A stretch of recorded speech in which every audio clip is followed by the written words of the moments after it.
Se plonger dans les philosophies et les croyances de Bruce Lee aide à chasser toutes les peurs liées au fait d'incarner une légende. Quand Jason Scott Lee a été choisi pour jouer le légendaire artiste martial dans le blockbuster de 1993 Dragon, l'histoire de Bruce Lee, ce n'était pas seulement un rôle déterminant pour sa carrière. C'était un test de tout ce qu'il était. Le monde attendait la perfection. Il ne jouait pas simplement un homme. Il entrait dans la peau d'une icône mondiale dont la vitesse, la puissance et la présence frôlaient le mythe. Derrière les caméras, la transformation était brutale. Entraînement sans fin, limites brisées et une peur constante de ne pas être à la hauteur. Ce qui semblait effortless à l'écran était forgé dans la sueur, la douleur et une volonté inébranlable d'honorer une légende. Aujourd'hui, après 3 décennies, Jason a enfin brisé son silence, révélant ce que ça lui a vraiment coûté de devenir Bruce Lee. Un rôle qui a failli ne jamais voir le jour. Jason Scott Lee n'avait jamais prévu de jouer Bruce Lee. En fait, le rôle qui définirait sa carrière n'était pas quelque chose qu'il cherchait. Il l'a trouvé. À la fin des années 1980, Jason n'était qu'un jeune acteur essayant de se faire une place à Hollywood. Né à Hawaï de parents chinois et hawaïens, il avait décroché quelques petits rôles dans des films comme Retour vers le futur 2 et Gully 3, mais rien qui ne fasse décoller sa carrière. Sa première vraie chance de percer est arrivée quand il a auditionné pour le dernier des Mohicans. Il croyait que c'était son tremplin, une opportunité de prouver qu'il pouvait porter un projet plus grand. Mais l'opportunité lui a échappé, pas à cause de son talent, mais de son apparence. Le conseiller mohican du film a dit « Il ne fait pas assez mohican ». Jason s'est souvenu « Mon cœur s'est effondré. Je voulais ce rôle tellement fort, et en un instant, il était parti. » Ce que Jason ignorait, c'est que quelqu'un dans la salle avait remarqué son talent. La directrice de casting Bonnie Timmerman avait observé son audition de près et avait gardé son nom en tête. Des mois plus tard, quand les producteurs cherchaient quelqu'un pour jouer Bruce Lee dans Dragon, l'histoire de Bruce Lee, Timmerman a proposé le nom de Jason au réalisateur Rob Cohen. C'était un pari risqué. Jason n'était pas célèbre, et incarner Bruce Lee, une légende mondiale, était une responsabilité que peu osaient assumer. Pourtant, Cohen était curieux. Il n'a pas attendu les agents ou les formalités. Il a décroché son téléphone et a appelé Jason directement. « Je n'avais aucune idée de ce qui m'attendait », a dit Jason. Rob Cohen m'a appelé de nulle part et m'a dit « On fait un film sur Bruce Lee, et on pense que tu pourrais être le bon pour le rôle. » Ma mâchoire s'est décrochée. J'ai dit « Je flippe un peu. » Jason n'exagérait pas. L'idée d'entrer dans les chaussures de Bruce Lee était terrifiante. La pression était immédiate, si écrasante qu'il n'a même pas lu le script. Des jours ont passé, puis une semaine. Enfin, Cohen a rappelé. Jason a été honnête. Je lui ai dit « Désolé, je ne l'ai pas lu. J'essaie encore de décider si c'est une bonne idée. » Cohen a demandé « De quoi as-tu peur ?» Jason n'a pas hésité. « J'ai peur de me planter complètement avant même que ma carrière commence. » L'hésitation allait plus loin que des nerfs. C'était un tel idole pour moi, une personnalité si dynamique, a expliqué Jason, en référence à la légende des arts martiaux derrière The Big Boss et l'entrée du dragon. Je ne savais pas comment je pouvais être cette personne. Je suis toujours très honnête avec moi-même, peut-être trop, et j'ai dit, je pense que vous avez choisi la mauvaise personne. Rob a répondu, tu sais quoi? C'est exactement pour ça qu'on pense que tu es le bon. Cette peur ne s'est pas envolée. En fait, elle a suivi à chaque jour de production, jusqu'au bord de l'effondrement. En se préparant pour Dragon, l'histoire de Bruce Lee, Jason Lee s'est retrouvé face à une transformation écrasante et inattendue. À l'époque, il n'était pas encore artiste martial. Loin de là. Pour incarner le légendaire Bruce Lee à l'écran, il a dû se reconstruire de zéro, physiquement et émotionnellement. Les exigences étaient colossales. Le poids d'honorer l'héritage de Bruce Lee, la pression du studio et les attentes qu'il s'imposait à lui-même ont commencé à l'écraser. J'ai eu une dépression émotionnelle pendant l'entraînement, a admis Jason plus tard. Tout était trop lourd, vous savez. C'était tellement de pression, et je me suis effondré. L'effondrement n'était pas dramatique au sens cinématographique. Il était silencieux, isolant et terrifiant. Jason était paralysé par la peur. Son corps refusait d'avancer. Son esprit s'est éteint pendant une semaine entière. Je ne pouvais rien faire pendant une semaine, a-t-il dit. J'étais juste à plat. En y repensant maintenant, je peux en rire. Mais au milieu de ça, j'avais l'impression que tout mon monde s'effondrait. Il a commencé à tout remettre en question. Pourrait-il même terminer le film? Était-il capable d'honorer la légende sans s'effondrer? Et s'il échouait si lamentablement que le film devenait une blague? Et pire, qu'il devenait la blague lui-même. Tout ce à quoi je pensais, c'était « je vais être celui que tout le monde moque ». En coulisses, peu de gens savaient à quel point la lutte de Jason était profonde. Le public voyait un jeune homme déterminé entrant dans l'ombre d'une icône des arts martiaux, mais à l'intérieur, il s'effondrait. Il ne craignait pas seulement pour le film. Il craignait pour sa carrière, sa réputation et même son identité. Il ne jouait pas seulement un rôle. Il revivait une histoire qui portait déjà des blessures émotionnelles profondes. Le tournant n'est venu que lorsque quelqu'un de proche de Bruce a proposé de guider Jason à travers l'obscurité. Guidé par le cercle intime de Bruce Lee, la transformation de Jason Scott Lee a vraiment commencé lorsqu'il est entré dans le monde des disciples les plus proches de Bruce. Sa percée est arrivée lors d'un entraînement intensif en arts martiaux sous la direction de Jerry Poteet, l'un des élèves originaux de Bruce Lee et parmi les rares certifiés personnellement en Jeet Kune Do. À ce moment-là, Jason cherchait plus que des compétences physiques. Il avait besoin d'une connexion plus profonde, de quelqu'un qui puisse déverrouiller non seulement les mouvements de Bruce, mais son esprit. Jerry est devenu cette personne. Il ne transmettait pas seulement des techniques. Il portait l'héritage de Bruce sous sa forme la plus brute et humaine. Jerry me disait que ce que la plupart des gens ignoraient à propos de Bruce, c'était à quel point il souffrait, s'est souvenu Jason. Il disait, tout le monde voit la puissance et la vitesse, mais ils ne connaissent pas le coup. Selon Poteet, Bruce poussait souvent son corps au-delà de ses limites. Il s'entraînait avec une telle intensité qu'il passait des jours alités, physiquement épuisé par les exigences qu'il s'imposait. Il poussait si fort qu'il était constamment cloué au lit, a dit Jason. Cette version de Bruce, vulnérable, imparfaite, mais animée par une détermination implacable, était une révélation. Ce n'était pas l'icône invincible que Jason avait idolâtré enfant. C'était l'homme réel derrière le mythe. Jerry n'arrêtait pas de me le répéter, a dit Jason. Bruce n'abandonnait pas. Il ne pouvait pas. C'est ce que tu dois porter dans ce rôle. Le refus d'abandonner. Un moment d'entraînement a tout fait basculer. On travaillait sur des techniques à main nue quand Jerry a soudain fait un mouvement si explosif, si précis, que ça a choqué tout mon système nerveux, a dit Jason. Ce n'était pas juste de la vitesse. C'était comme si quelque chose m'avait frappé à un niveau cellulaire. J'ai demandé, c'est quoi ce truc? Et il a juste dit, c'est Bruce Lee. Et Jason ne l'a pas douté. C'est exactement ce que je voyais dans ces films que je regardais en boucle enfant. Au fur et à mesure que les sessions s'intensifiaient, l'entraînement évoluait. Il ne s'agissait plus seulement de chorégraphie ou de forme. Il s'agissait de transformation mentale, émotionnelle, spirituelle. Quelque chose a changé en moi, a dit Jason. Ce n'était pas juste les scènes de combat. Il s'agissait de discipline, de douleur, de résilience, et surtout, d'être honnête avec soi-même.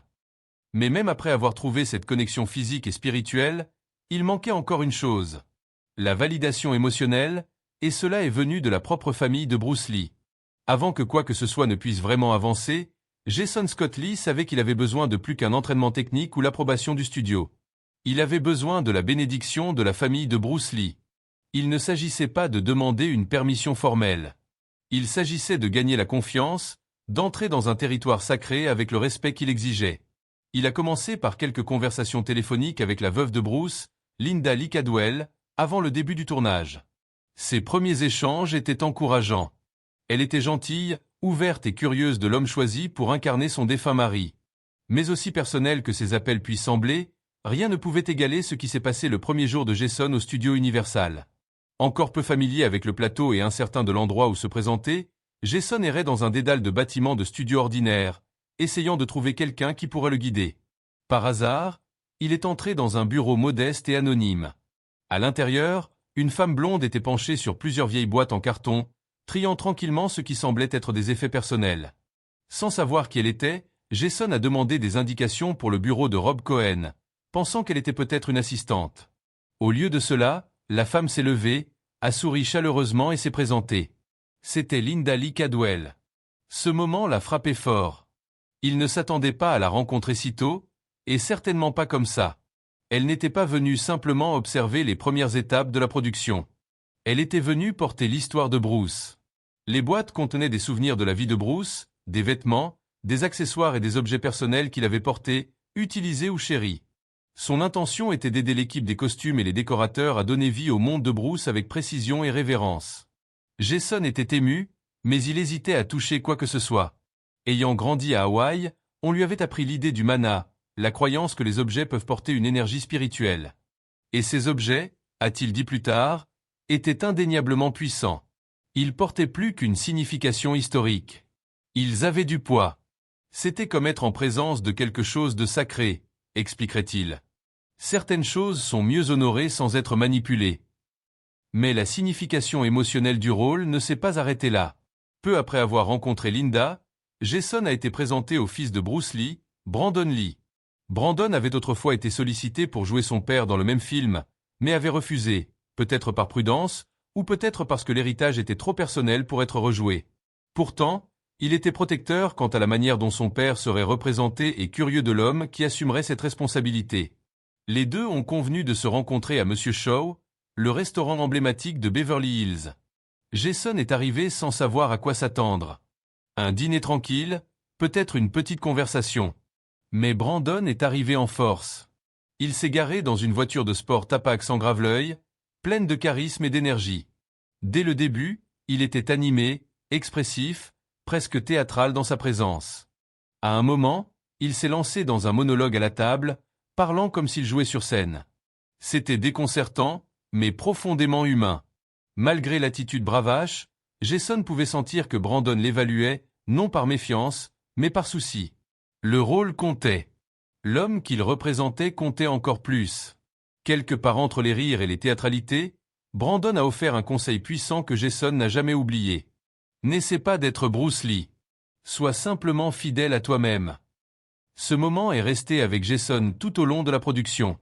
Cela lui a donné de l'espace pour respirer, une sorte de permission émotionnelle d'arrêter de courir après la perfection et de viser plutôt l'authenticité.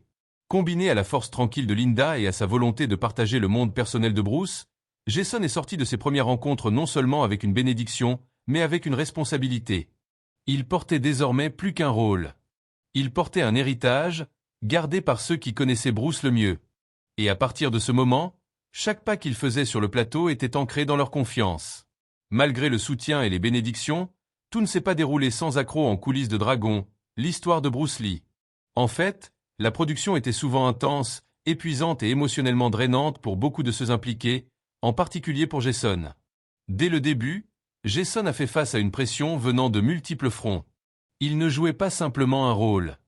Il entrait dans les chaussures de Bruce Lee, une icône mondiale et une légende culturelle. Cette responsabilité pesait lourdement sur lui, et cela a façonné son approche de la performance. Il ne voulait pas simplement imiter les mouvements de Bruce ou livrer une version stylisée de son histoire. Jason voulait capturer qui était Bruce en tant que personne, la lutte, la passion, l'humanité derrière le mythe. Mais tout le monde sur le plateau ne partageait pas cette vision. Le réalisateur Rob Cohen avait une perspective différente. Il voulait que le film ait une portée plus cinématographique, plus mythique. Il voyait l'histoire de Bruce Lee comme un mythe moderne, quelque chose de plus grand que nature, presque légendaire.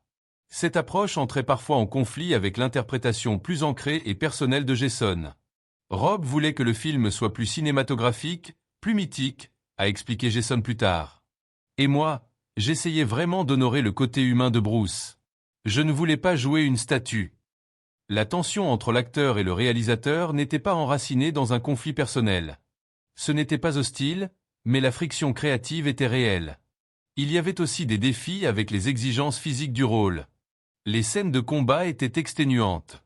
La chorégraphie devait être parfaite, et les attentes étaient très élevées. Tout le monde sur le plateau était sous pression pour performer et réussir chaque mouvement. En conséquence, les tensions montaient parfois. Jason s'est souvenu de moments où l'intensité débordait en frustration. Il se retrouvait parfois en désaccord avec d'autres membres de la distribution, non par animosité, mais parce que les enjeux semblaient si élevés. On poussait tellement fort, a-t-il dit. Tout le monde avait quelque chose à prouver. Parfois, ça débordait. Une scène particulière a marqué les esprits. Lors d'une séquence de combat à enjeux élevés, un autre acteur a manqué son signal et a accidentellement frappé Jason au visage. Ce n'était pas intentionnel, et Jason le savait. Mais après des semaines de stress et peu de repos, ce moment a atteint un point de rupture. Ce n'était pas sa faute, mais j'étais déjà à bout, a admis Jason. J'ai dû prendre une pause. Je suis sorti du plateau et je me suis assis par terre dans ma caravane en silence. Le coût émotionnel de la production allait au-delà du plateau. Jason tenait un journal pendant le tournage, un registre privé de la pression qu'il subissait. De nombreuses entrées étaient remplies de doutes, de solitude et de nuits blanches. Le poids d'incarner Bruce Lee et de lui rendre justice ne le quittait jamais. Il y avait des nuits où je ne dormais pas du tout, a-t-il écrit. Je restais allongé à penser, et si je ruinais l'héritage de Bruce? Malgré tout cela, les désaccords créatifs, l'épuisement physique et l'épuisement émotionnel, Jason n'a jamais abandonné. Il est resté engagé dans le travail. Il a tout donné dans le rôle, même lorsqu'il n'était pas sûr que cela suffirait. Il ne savait pas si le public accepterait son interprétation ou la rejetterait. Il ne savait pas s'il honorait Bruce Lee ou s'il échouait. Tout ce qu'il pouvait faire était de faire confiance au processus et d'avancer. Puis le film est sorti, et ce qui s'est passé ensuite a stupéfié même les voix les plus optimistes derrière le projet. Quand Dragon, l'histoire de Bruce Lee, est arrivé dans les salles en 1993, il a fait plus que répondre aux attentes. Il les a dépassées à presque tous les niveaux. Initialement vu par certains comme un biopic de niche ou un hommage risqué, le film est devenu un succès surprise au box-office, rapportant plus de 63 millions de dollars dans le monde entier, bien plus que ce que beaucoup d'initiés de l'industrie avaient prédit. Pour Universal Pictures, c'était une victoire inattendue. Pour le public, c'était autre chose. Une réintroduction puissante et émotionnelle à l'un des artistes martiaux les plus influents de tous les temps. Au centre de tout cela, il y avait Jason. Les critiques ont salué sa performance comme intense, vulnérable et profondément humaine. Il n'a pas simplement imité Bruce Lee, il lui a donné vie. Les critiques du New York Times à Variety ont souligné la capacité de Jason à équilibrer la persona publique de Bruce avec ses luttes intérieures. Le public n'a pas vu seulement un maître des arts martiaux à l'écran, mais un mari, un père et un homme luttant pour définir sa propre identité. Ce qui a vraiment distingué sa performance, c'était le poids émotionnel qu'il portait. Derrière les scènes de combat et les séquences à haute énergie, il y avait une interprétation ancrée dans la perte, l'ambition et la pression culturelle. Des thèmes qui ont profondément résonné avec le public du monde entier. La réaction du public a été rapide et écrasante. Le courrier des fans affluait de tous les coins du globe. Certains partageaient comment le film les avait aidés à renouer avec leur héritage asiatique. D'autres disaient qu'il les avait inspirés à se mettre aux arts martiaux. Le film n'a pas seulement réussi commercialement. Il a créé un impact émotionnel durable. Il a présenté Bruce Lee à une nouvelle génération, dont beaucoup étaient trop jeunes pour se souvenir de ses films à leur sortie. Grâce à la performance de Jason, ils ont découvert Bruce non pas seulement comme une icône de l'écran, mais comme un homme de chair et de sang avec des rêves, des peurs et des défauts. Cet engouement n'a pas faibli. En fait, il n'a fait que croître avec le temps. Des décennies après la sortie du film, Jason voit encore des messages de fans du monde entier sur Instagram, YouTube et les forums de fans. Jusqu'à aujourd'hui, a dit Jason, je vois des commentaires en ligne. Un gamin de Thaïlande a écrit récemment « Vous êtes la raison pour laquelle j'étudie le Jeet Kune Do ». Mais un commentaire en particulier a touché une corde plus profonde. En naviguant sur Internet une nuit, Jason est tombé sur un commentaire qui disait simplement « Jason Scott Lee a donné une âme à Bruce ». Cette performance l'a changé. C'était le moment, silencieux, inattendu et profondément personnel, qui a poussé Jason à enfin parler de ce que ça lui a vraiment coûté de jouer Bruce Lee. Dans une récente interview rare et profondément émotionnelle avec Yahoo Entertainment, Jason Scott Lee s'est ouvert pour la première fois sur le coup personnel profond d'incarner Bruce Lee, une histoire qu'il avait gardée pour lui pendant plus de 30 ans. Jouer Bruce Lee a été le plus grand défi de ma vie, a-t-il admis, sa voix empreinte de réflexion. Ce n'était pas une question de gloire. Ce n'était même pas une question d'arts martiaux. Il s'agissait de confronter toutes les parties de moi-même dont je doutais, toutes les peurs que j'avais sur qui je pourrais devenir ou ne jamais devenir. Le rôle exigeait plus qu'un entraînement physique ou une concentration mentale. Il exigeait une transformation totale. En préparation, Jason s'est entraîné intensivement avec Jerry Poteet, s'immergeant pleinement dans la philosophie et la discipline du Jeet Kune Do. Je n'apprenais pas seulement à me battre, a-t-il expliqué. J'apprenais à ressentir. Jerry disait, ne combats pas l'homme, lis-le. Ça a tout changé, pas seulement dans le combat, dans la vie. Malgré l'entraînement rigoureux et les compétences croissantes, Jason se retrouvait souvent submergé par le doute et l'isolement. Je me souviens d'être assis seul dans ma chambre d'hôtel après une longue journée de tournage, à regarder mon reflet dans le miroir, a-t-il raconté. Je murmurais à moi-même, ils ont choisi le mauvais gars. Je ne suis pas Bruce Lee. Ses yeux se sont embués en se remémorant. Je n'avais pas seulement peur d'échouer Bruce. J'avais peur d'échouer moi-même. Les exigences émotionnelles du film l'ont parfois submergé. Il y avait une scène où je devais complètement m'effondrer, a-t-il dit doucement. Et quelque chose en moi s'est juste brisé. À ce moment-là, je ne jouais plus. Je pleurais pour le garçon qui avait passé toute sa vie à sentir qu'il n'était jamais assez. Même après la fin du tournage, le poids du rôle persistait. On ne se contente pas de quitter le rôle de Bruce Lee, a-t-il dit. On le porte avec soi. On porte les questions qu'il pose sur l'identité, la force, la vérité. Je n'étais pas prêt pour ça, mais je pense qu'au fond, c'est exactement pourquoi j'ai dit oui. Et pourtant, une fois les lumières éteintes et Dragon sortis en salle, Jason Scott Lee a soudain été vu comme quelque chose que Bruce n'avait jamais voulu être, une marchandise. Après le succès critique et commercial de Dragon, l'histoire de Bruce Lee, Jason Scott Lee est soudain devenu l'une des stars montantes les plus recherchées d'Hollywood. Les studios appelaient. Les offres affluaient. Il avait l'attention des grands producteurs, réalisateurs et cadres de l'industrie. Mais au lieu d'utiliser ce moment pour se lancer dans la gloire des blockbusters, Jason a fait une série de choix qui ont déconcerté l'industrie et l'ont conduit sur un chemin plus calme, plus anticonformiste.